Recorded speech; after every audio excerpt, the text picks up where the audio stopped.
시너지가 날 수 있게 해보면 치료받는 사람에게도 정말 더 만족감도 높고 치료도 더 잘 되지 않을까. 그러면서 조금 더 관심을 가지게 됐고 실제로 하기 시작했고 그 세 가지를 먼저 잘 해보는 게 자율신경을 건강하게 신경계를 좀 기능을 잘 하게 할 수 있는 그런 방법들이라 한번 해보시기를 권해드리고 저는 그렇게 하고 있습니다. 노력을 하고 있습니다. 원장님이 지금 이제 자율신경계에 대한 보다 근원적인 또 이런 남다른 길을 걷고 계신 그 배경에 어떻게 약간 단초 아닌 단초가 되었던 대학 시절 궁금해지는데요. 제가 어느 인터뷰에서 그 의대 시절에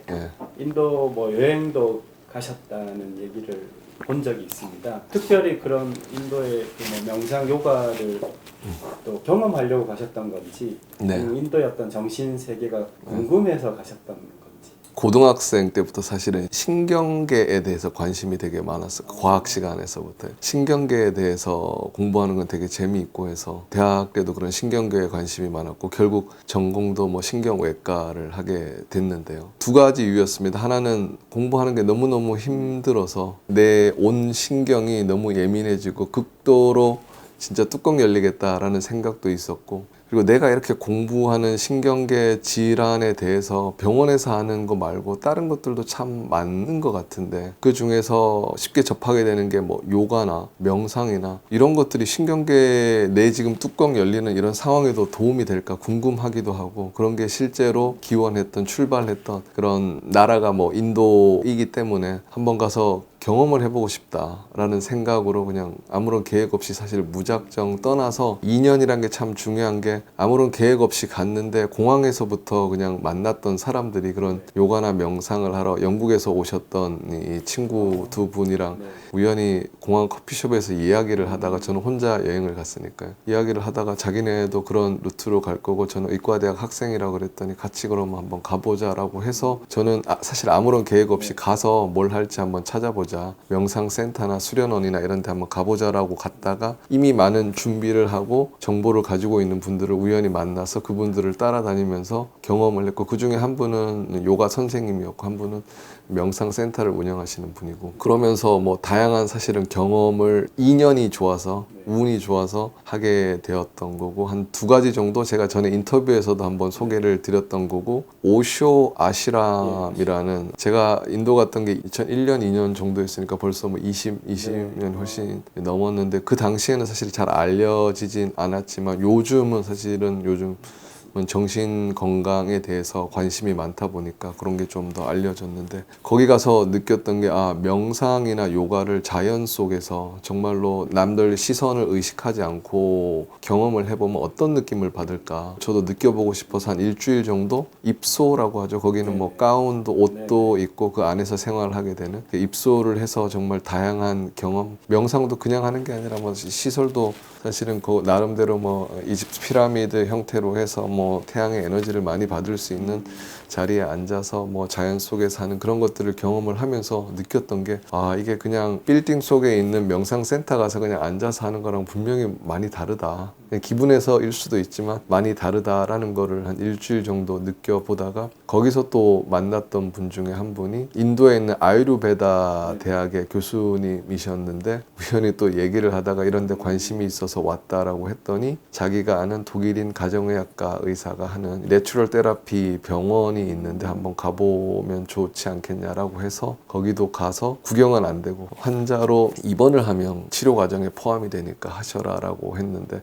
사실은 그때는 학생이다 보니까 돈이 없고 입원비도 싸지도 않았고 해서 그래도 큰 마음 먹고 모든 남아있던 돈을 다 들여서 한 열흘 정도 입원을 해서 거기서 해봤던 치료가 스톤 테라피, 그다음 명상, 그다음 마사지, 관장 이런 것도 있고 음식도 뭐 자기한테 맞는 음식을 주고, 그런 거를 경험을 하면서 느꼈던 게 병원에서 약물 치료나 수술이 아니더라도 또는 그런 걸 해야 되는 환자일지라도 이런 치료가 병행이 된다 그러면 이 신경계에 많은 도움이 되겠다. 그러니까 물리적으로 압박을 없애주고 구조적인 문제를 고쳐주는 것도 중요하지만 그런 거랑 병행할 수 있는 이런 치료들에 대해서 한국에서는 너무 무관심하고 대학에서도 관심이 없고, 물론 여러 가지 이유, 뭐 금전적인 문제나 이런 뭐 정책적인 문제도 있겠지만 그런 거를 느끼면서 내가 나중에 병원에서 그런 치료를 해야 될 때는 그런 의학적인 치료와 내가 경험했던 이런 거를 좀 융합해서 좀 시너지가 날 수 있게 해보면 치료받는 사람에게도 정말 더 만족감도 높고 치료도 더 잘 되지 않을까, 이런 생각을 많이 했었었고요.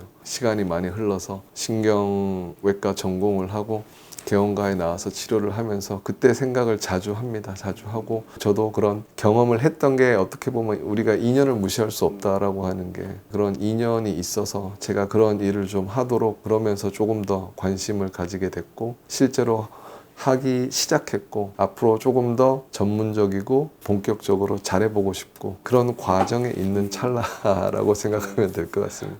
원장님께서 의대생 시절에 어떻게 보면 이제 동양의 전통, 뭐 의학이라면 의학 전통의 그런 부분에 대한 경험이 지금 하고 계시는 거하고 연결점이 굉장히 많이 느껴지는 말씀이셨습니다. 원장님, 제가 마지막 질문 드리고 싶은 게, 지금 하고 계신 게 근원적인 방향으로 더 들어가고 계시는, 또 현대인들 입장에서는 어떻게 보면 굉장히 친절하게 해주시는 그런 유튜브 채널을 또 운영을 하시다 보니까 일상에서 겪고 있는 문제를 가지고 병원을 찾고 계실 거라고 보여지는데, 이게 어떻게 보면 자율신경계라는 게 근본적인 심신건강의 부분이다 보니까 여러 가지 고민도 있지 않으실까. 자율신경 치료를 하고 있지만 앞서도 말씀드렸던 것처럼 이게 에비던스, 아니 근거나 팩트가 부족한 것도 사실이고요. 그런 이유가 대학에서 많이 연구나 공부를 하고 있지 않고 하고 있지 않은 치료다 보니, 저도 하면서도 이게 맞는 건가 이런 생각을 수도 없이 많이 했었고, 그런 시행착오를 정말 남들보다는 많이 겪었다고 생각은 하지만 앞으로도 더 겪어야 될 시행착오는 많을 거고, 그런 경험을 바탕으로 하고 있는데, 그러니까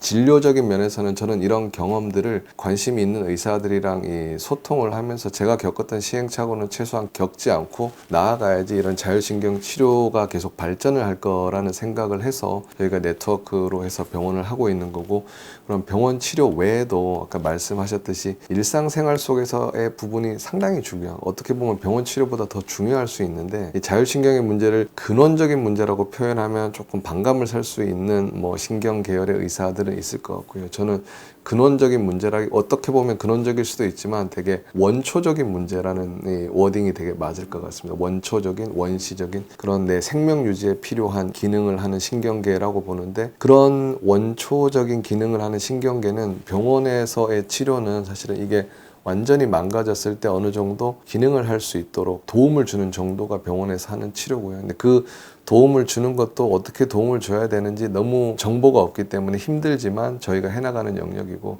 그걸 하면서 보니까 병원 치료 못지않게 일상 중에서 내가 관리해야 될 것들이 너무나 많은 부분이 있는데, 그걸 개인들이 그냥 알아서 건강하게 사세요는 아닌 것 같고요. 뭐 저희 유튜브 채널 또는 다양한 건강 관련 채널에서 조금 더 그냥 일반적인 건강한 생활 말고 조금 더 학문적인 이 지식을 바탕으로 자율신경계를 좀 건강하게 할 수 있는 그런 좀 지식을 바탕으로 생활에 도움이 되는 다양한 내용들의 컨텐츠를 소개를 해주고, 그리고 그런 정보를 일반인들이 받는 거에 그치지 않고 명상을 할 수 있는 것, 힐링을 할 수 있는 이런 환경들이 많이 만들어지면 훨씬 좋겠다. 이 병원의 치료와 이런 일상에서의 치료 또는 치유라는 게 맞을 것 같고, 치유나 습관이나 이런 거를 좀 개선시킬 수 있는 그런 환경적인 부분에 대해서 국가적으로나 정책적으로나 또는 여러 가지 건강 관련 헬스케어 사업을 하는 분들도 좀 관심을 가지고 해주면 현대 사회에서 누구나 겪을 수 있는 정신 신경 문제에서 조금 더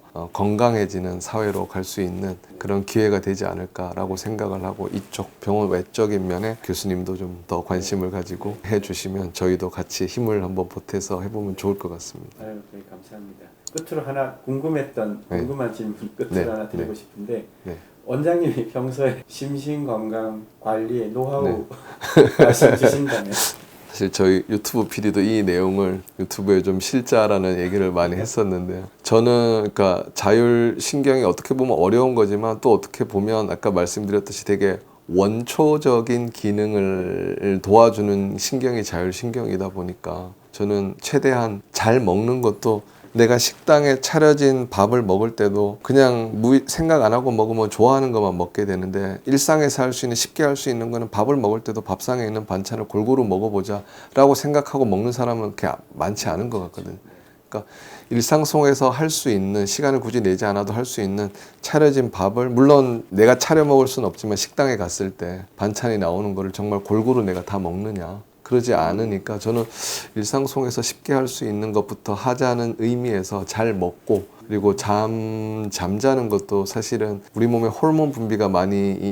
이루어지는 게 한 11시부터 한두 시 사이이기 때문에 가능한 11시 전에 좀 자려고 그렇지 않고 내가 좋아하는 TV나 스포츠나 게임이나 뭐 이런 걸 보면서 뭐 새벽 1시, 2시 이렇게 넘어가는 일들이 자꾸 생기다 보면 바이오 리듬이 깨어지니까 잘 자려고 그리고 자는 환경도 좀 최대한 조명이라든지 뭐 가습기라든지 이런 걸 통해서 잘 자려고 하는 거고 그리고 배설의 문제도 뭐 대소변이야 뭐 내가 어쩔 수 없지만 가능한 일주일에 한두 번이라도 좀 땀을 흘려주기 위해서 좀 가볍게 뛰는 그런 게 자율신경을 건강하게 하는 내가 일상 쪽에서 쉽게 할 수 있는 건데 한번 생각해 보십시오. 나는 과연 잘 먹고 잘 자고 잘 싸고 있는가? 아, 나는 이거 잘 하고 있다라고 생각하는 사람은 생각보다 많지 않은 것 같고 이거를 잘하는 사람은 자율신경이 건강할 수밖에 없습니다. 이 기능이 자율신경의 가장 원초적이지만 중요한 기능이고 그래서 이게 잘 돼야지 결국 자율신경 기능이 좋아지면 혈액순환이 좋아지고 혈액순환이 좋아져야지 뭐 우리 몸의 면역력이라든지 장기 기능이 좋아지는 거라서 너무 어려운 게 아닌 유치할 수는 있지만 잘 먹고 잘 자고 잘 사는 그런 습관을 생활화하려고 저도 나름의 방법을 마련하고 있는데 이 책이나 영상을 보시는 분들도 그 세 가지를 내가 잘 할 수 있는 나는 잘 하고 있는지 한번 생각해 보시고 잘 하고 있지 않다면 그 세 가지를 먼저 잘 해보는 게